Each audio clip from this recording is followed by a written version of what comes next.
नमस्ते। सिद्धि चैनल में आपका स्वागत है और मैं हूं गुरप्रीत। हम लोग त्योहारों की बात कर रहे हैं। त्योहार जो अब शुरू हो चुके हैं, इनका सीजन शुरू हो चुका है। त्योहार वो हैं जो बहुत सारी वाइब्रेशंस लेकर आते हैं, पॉजिटिव और नेगेटिव। हमें इन्हें एक पॉजिटिव माइंड के साथ, एक स्ट्रॉन्ग माइंड के साथ सोक इन करना चाहिए ताकि हम पॉजिटिविटी ले सकें और नेगेटिविटी को काट सकें।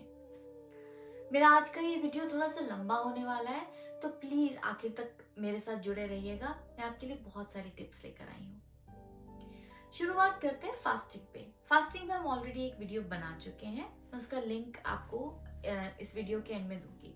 आप प्लीज उसे सुनिएगा कि फास्टिंग के क्या बेनिफिट्स होते हैं। मूलतः फास्टिंग जब हम करते हैं, हम अपनी बॉडी को अंदर से हील करने के लिए करते हैं ताकि हमारी बॉडी एक रेस्टिंग पॉइंट पर जाए और अंदर से हील हो सके। अगर बॉडी अंदर से हील होगी तभी हम अच्छा परफॉर्म कर पाएंगे। दूसरी तरह की फास्टिंग जिसके बारे में बहुत से लोग जानते हैं लेकिन आजकल प्रैक्टिस नहीं किया जाता, वो है मौन व्रत।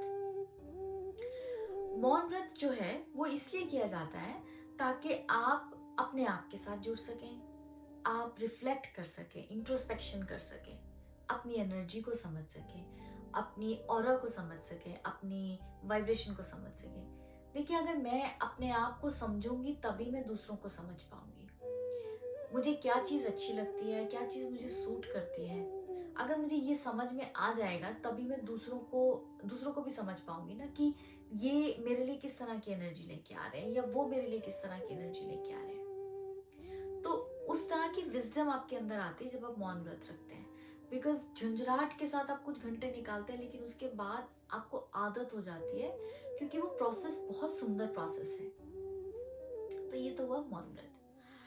व्रत से हटके अब हम बात करते हैं कुछ डेली रूटीन की चीजें जो हमें करनी चाहिए। बहुत सारे लोग ये ऑलरेडी कर रहे हैं और अगर अभी तक आपने इसको करना शुरू नहीं किया तो इनको कीजिए, क्योंकि इससे ज्यादा खूबसूरत टाइम पीरियड आपको नहीं मिलेगा। इस शुक्ल पक्ष पे इसको शुरुआत कर दीजिए इसकी। हम शुरुआत करेंगे सबसे पहले सूर्य नमस्कार से। सूर्य नमस्कार में सारे आसन हैं और ये जितने आसन हैं सारे के सारे आपकी बॉडी को स्ट्रेचिंग देते हैं। सारे जॉइंट्स जो हैं आपकी बॉडी के वो स्ट्रेच होते हैं सूर्य नमस्कार से। इसे सूर्य नमस्कार किया जाता है। एक सेट से शुरू कीजिए और इसको आहिस्ता आहिस्ता बढ़ाइए, जितनी आपकी जरूरत है, जितना आपके पास टाइम है। दूसरा, उसके बाद आप कुछ आसन कीजिए। आसन में मैं सिर्फ बात करूंगी आज बैलेंसिंग आसन। बैलेंसिंग आसन में एक आसन है भैरव आसन।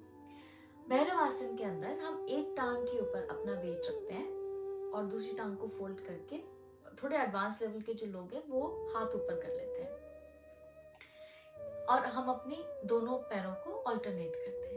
देखिए, इसका रीजन ये है कि हम अपनी सोलर और लूनर एनर्जीज को बैलेंस करें। जी हाँ, ईड़ा और पिंगला, जो हमारी राइट एनर्जी है वो है हमारी सोलर एनर्जी यानी कि पिंगला नाड़ी, यानी कि mail energy, active energy, logic.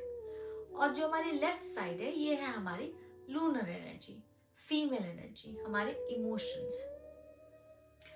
अब इनका बैलेंस होना क्यों जरूरी है? कई बार क्या होता है ना कि जो लोग लॉजिकल होते हैं उनको इमोशन समझ में नहीं आते और जो लोग इमोशनल होते हैं उनको लॉजिक समझ में नहीं आता। और इसके अंदर क्या है कि जो ईरा और पिंगला है, तो जो आपकी राइट साइड है वो जरूरी आपकी राइट साइड के ब्रेन को नहीं एक्टिव करेगा, वो आपके लेफ्ट साइड के ब्रेन को एक्टिव करेगा। और सिमिलरली आपका जो लेफ्ट साइड है वो आपके राइट साइड के ब्रेन को एक्टिव करेगा। ये दोनों हेमिस्फीयर क्यों अलग अलग? क्योंकि ईड़ा और पिंगला सूक्ष्म नाड़ी के आसपास ऐसे ऐसे जाते हैं, तो जब ये ऐसे ऐसे जाते हैं तो ये नाड़ी इधर जाती है और ये नाड़ी इधर जाती है। तो एक है आपका लॉजिकल साइड और एक है आपका इमोशनल साइड। इनका बैलेंस किया जाता है और ये आसन भैरव आसन के साथ आप कर सकते हैं फिजिकल लेवल पे। अब बात करते हैं ब्रीदिंग। हमारी बॉडी में 5 तरह की वायु होती है। वायु पे हम अलग से एक वीडियो बनाएंगे। 5 तरह की वायु जो है शरीर के अलग अलग बॉडी पार्ट्स को कंट्रोल करती है और इसको हम बैलेंस कर सकते हैं प्राणायाम से, क्योंकि प्राणायाम और कुछ नहीं, आप ओम के उच्चारण के साथ जब आप प्राणायाम करते हैं तो वो साउंड वाइब्रेशन के साथ आपकी बॉडी के अंदर एक सर्कुलेशन, एयर, वायु जो है वो सर्कुलेट हो रही है ना। और जब वो वायु सर्कुलेट हो रही है साउंड वाइब्रेशन के साथ, तो वो सर्कुलेशन की फ्रीक्वेंसी जो है वो बहुत बढ़ जाती है और हीलिंग तेज हो जाती है, इसीलिए ओम के साथ की जाती है। लेकिन आप शुरुआत में अगर आपने कभी नहीं किया है तो मैं आपको कहूंगी कि आप सिर्फ ब्रीदिंग से शुरुआत कीजिए और आहिस्ता आहिस्ता ओम को इनकॉर्पोरेट कीजिए, तो आपकी बॉडी हील होना शुरू हो जाएगी। उसके बाद बात करते हैं अलोम विलोम की। अलोम विलोम फिर से आपकी ईड़ा और पिंगला नाड़ी को बैलेंस करता है ब्रीदिंग से, उसको राइट तरह की ऑक्सीजन जाती है। फिर से वही लॉजिक है कि आप किस तरह से अपने इमोशनल और लॉजिकल माइंड को एक्टिव करते हैं। देखिए, याद रखिए, हमारी जो नॉस्ट्रल्स हैं वो सारा दिन जो है वो बराबर नहीं चलती हैं। घड़ी आपके समय के साथ लूनर और सोलर जो आपकी नाड़ी है वो एक्टिव और डीएक्टिव होती है। एक टाइम पे आपकी एक साइड ज्यादा एक्टिव होती है दूसरी साइड से। तो जब आप अलोम विलोम प्रैक्टिस करते हैं तो over the period of time आसन और अलोम विलोम के साथ आप इसको दोनों को बैलेंस वे में यूज कर सकते हैं। ये एक चीज है जो आपको माइंड में रखनी चाहिए। अगला, मेडिटेशन। मेडिटेशन हर कोई अलग अलग रीजन के साथ करता है, अलग अलग रीजन से करता है। मेडिटेशन फिर से जैसे हमने कहा मौन व्रत हम रखते हैं, मेडिटेशन के अंदर भी आप अपने आप को समझने की कोशिश करते हैं, अपनी एनर्जी को समझने की कोशिश करते हैं। मौन व्रत में वो हो गया, लेकिन मेडिटेशन में आप एक स्टेप ऊपर चले गए। अब आप कॉस्मिक पॉइंट्स के साथ जुड़ने की कोशिश करें, आप कॉस्मोस की वाइब्रेशन को सोक इन करने की कोशिश करें, आपका इंट्यूशन लेवल हाई हो जाता है। कई लोग आज्ञा चक्र के साथ मेडिटेशन कर पाते हैं, कई लोग मंत्रों के उच्चारण के साथ मेडिटेशन कर पाते हैं, कॉन्स्टेंटली उस मंत्र के ऊपर फोकस करके वो लोग मेडिटेट कर पाते हैं। कई बार म्यूजिकल मेडिटेशन होती है और उसमें से एक मेडिटेशन है राग मेडिटेशन। राग जो है, गंधर्व शास्त्र में इतने राग बताए गए हैं, राग यमन है, राग भैरव है, राग भैरवी है। आप इन रागों को सुनिए, कुछ राग सुबह के हैं, कुछ राग शाम के हैं, लेकिन इनको जब आप सुबह शाम सुनेंगे तो ये आपको हील करते हैं। जैसे मैंने आपको कहा कि आप जब प्राणायाम करते हैं तो प्राणायाम जब आप साउंड वाइब्रेशन के साथ करते हैं तो वो वाइब्रेशन के साथ आपकी हीलिंग फास्ट हो जाती है, साउंड वेव्स के साथ, है ना। सिमिलरली जब आप राग सुनते हैं वो आपके कानों से आप वाइब्रेशन जो है आपके ब्रेन में जा रही है। देखिए, भगवत पुराण में मधुकैटभ जो थे, दानव थे, वो विष्णु जी के कान में से निकले थे। ये कहानी बहुत सुंदर है, इसके ऊपर हम एक वीडियो जरूर बनाएंगे। ये मधुकैटभ जो है, ये सोच है आपकी, इस सोच को आने मत दीजिए।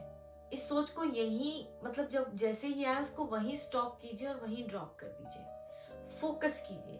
फोकस कैसे होगा? फोकस आप, फिर से मैं आपको कह रही हूँ, आप आज्ञा चक्र पे फोकस करने की कोशिश कीजिए, लेकिन शुरू में 5 मिनट से शुरू कीजिए, क्योंकि उससे आपको सिर दर्द होना शुरू हो जाएगा।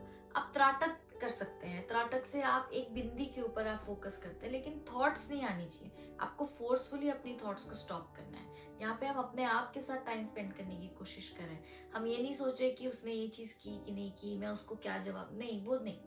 अपने आप के साथ टाइम स्पेंड कीजिए। और जब आप ये राग सुनेंगे, जिस पॉइंट से आपने सूर्य नमस्कार शुरू किया उस टाइम से अब राग साथ साथ सुनना शुरू करेंगे, तो आप देखेंगे कि आपकी हीलिंग प्रोसेस भी आहिस्ता आहिस्ता जल्दी हो रही है। आप वाइब्रेशन को अच्छे से ज्यादा सोख कर पा रहे हैं। यही प्रोसेस जो है आप शाम को कीजिए, और शाम के टाइम पे आप जो सूर्य नमस्कार की जगह आप चंद्र नमस्कार करेंगे। यहाँ पर ऐसा है ना कि जो बुक हमने सुबह खोली, उस बुक को अब हम शाम को बंद कर रहे हैं। ठीक, आपने जो दिनचर्या में सारी चीजें की, उस चीज को आप रिफ्लेक्ट कर रहे हैं मेडिटेशन के अंदर, और आप सो रहे हैं। आपको अच्छी नींद आएगी, आप अपनी रिलेशनशिप्स में आप अपनी रिलेशनशिप अच्छे से मेंटेन कर पाएंगे। तो ये तो हो गया आपकी डेली रूटीन की बात है। अब बात करते हैं कि हमारे शास्त्र हमें क्या बताते हैं। देखिए, शास्त्र कहते हैं कि तीज त्योहार के टाइम पर हमें शास्त्र पढ़ने चाहिए। आज शास्त्र कोई पढ़ना नहीं चाहता, मेरे ख्याल से आपको पढ़ने चाहिए, बहुत इंफॉर्मेशन है इनमें। अगर आप शायद से नहीं पढ़ना चाहते तो कम से कम कोई नई बुक जरूर पढ़िए, कोई नई चीज ऐसी पढ़िए जो आपको नॉलेज दे, विजडम दे।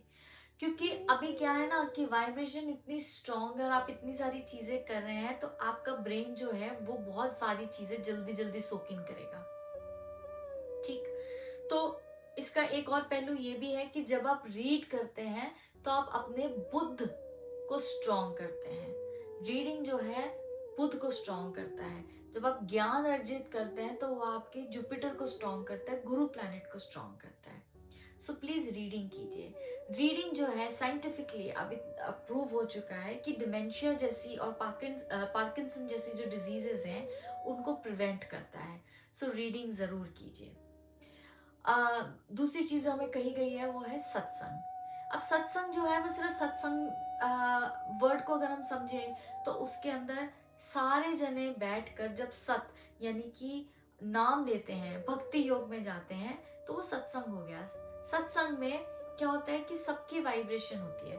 ये पॉजिटिव वाइब्रेशन भी है, नेगेटिव वाइब्रेशन भी है, दोनों वाइब्रेशंस क्लैश होती हैं। और आप जब भजन गा रहे हैं तो वो भक्ति योग में से जो साउंड वाइब्रेशंस निकल रही है वो इतनी स्ट्रांग है कि इन वाइब्रेशंस को बैलेंस कर देता है। वो जो वाइब्रेशन कॉस्मोस से आ रही है, अगर उसमें भी कुछ नेगेटिविटी है तो वो साउंड वाइब्रेशंस उनको क्लैश कर देती हैं। इसीलिए की जाती है सारी चीजें। एक और रीजन जिसकी वजह से आप सिंगिंग करते हैं वो है आपका थायराइड। थायराइड जो है वो हील होता है जब हम सिंगिंग या हमिंग करते हैं। थायराइड का बहुत, जिन लोगों को थायराइड है उनको ये चीज समझ में आएगी कि थायराइड का लिंक आपके एनर्जी लेवल्स और आपके मूड स्विंग्स के साथ है। सो इसीलिए जब आप सिंगिंग करते हैं या आप सत्संग से आते हैं, जब जगरातों से वापस आते हैं, तो आप देखेंगे कि आपका एनर्जी लेवल बहुत हाई होता है। आप थकते नहीं हैं, आप खुश रहते हैं। उसका रीजन ये है कि आपका थायराइड जो है उसकी एक्सरसाइज होती है। लास्ट चीज हम सत्संग में करते हैं वो होती है या तो हम तालियां बजाते हैं या हम नाचते हैं या हम कोई ना कोई इंस्ट्रूमेंट बजाते हैं। हर एक चीज में आपके सारे के सारे एक्यूपंक्चर पॉइंट्स जो है वो प्रेस होते हैं। ताली जो इस तरह से बजानी चाहिए, लोग आजकल इस तरह से बजाते हैं। इसको प्लीज इस तरह से बजाइए। अगर आपको डॉक्टर कहेगा कि आप 100 बार ताली इस तरह से बजाइए तो आप गिन के मुसीबत की तरह करेंगे। लेकिन उस पॉजिटिव वाइब्रेशन के साथ जब आप सत्संग में बैठ के तालियां बजाएंगे तो आप जानते भी नहीं कितनी बार मे भी 1000 बार तो ताली बजा ही लेंगे, है ना। तो आपके सारे एक्यूपंक्चर पॉइंट्स जो है वो प्रेस हो जाएंगे, एक्यूप्रेशर पॉइंट्स। सिमिलरली वही पॉइंट्स आपके पैरों में है जब आप डांस करते हैं, जब आप कोई इंस्ट्रूमेंट बजाते हैं तब भी आपके वो पॉइंट्स प्रेस हो रहे हैं। सो हर एक चीज सत्संग में जो है वो वाइब्रेशन से रिलेटेड है, या आपके थायराइड से रिलेटेड है, या आपके एक्यूप्रेशर पॉइंट से रिलेटेड है। तो मुझे नहीं लगता इसमें कुछ भी नेगेटिव है, सब कुछ पॉजिटिव ही पॉजिटिव है। सिर्फ हमें सोच चेंज करने की जरूरत है। तीसरी चीज जो बताई गई है, मेजर चीज जो बताई गई है, वो ये बताएगी कि तीर्थ कीजिए।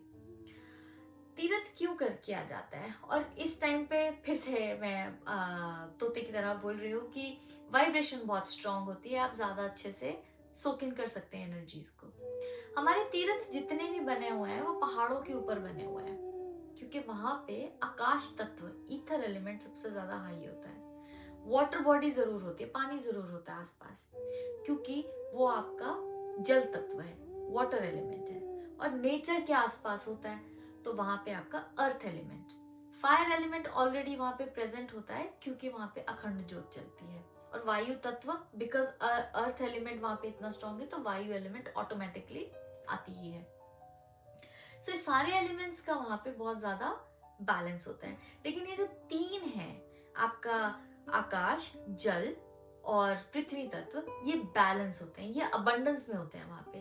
क्योंकि देखिए आकाश तत्व जो है ना वो आपका कॉन्शियस ब्रेन है, जल जो है वो आपके इमोशंस हैं, और अर्थ आपको ग्राउंडिंग देता है। ये जब तीनों बैलेंस होते हैं तो आप अलाइन होना शुरू हो जाते हैं अपने आप के साथ। आपका कॉन्शियस, आपके इमोशंस, आपकी ग्राउंडिंग, तीनों ही एकदम से फंक्शन करते हैं।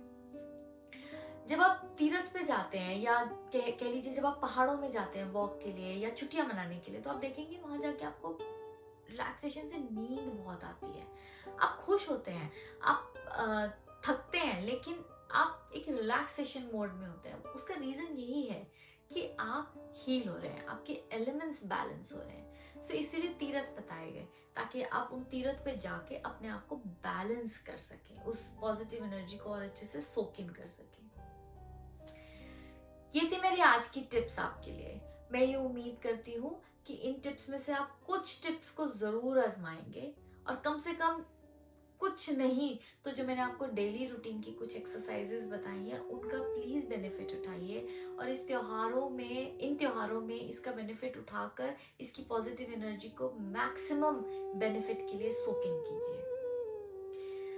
अगली वीडियो में हम बात करेंगे जो हमारे त्योहार आ रहे हैं, एक एक करके हर एक त्योहार के बारे में हम बात करेंगे कि उनकी क्या सिग्निफिकेंस है, किस तरह की एनर्जी वो कंटेन करते हैं, किस तरह से हम उनको यूज कर सकते हैं अपने बेनिफिट के लिए। लेकिन तब तक के लिए नमस्ते।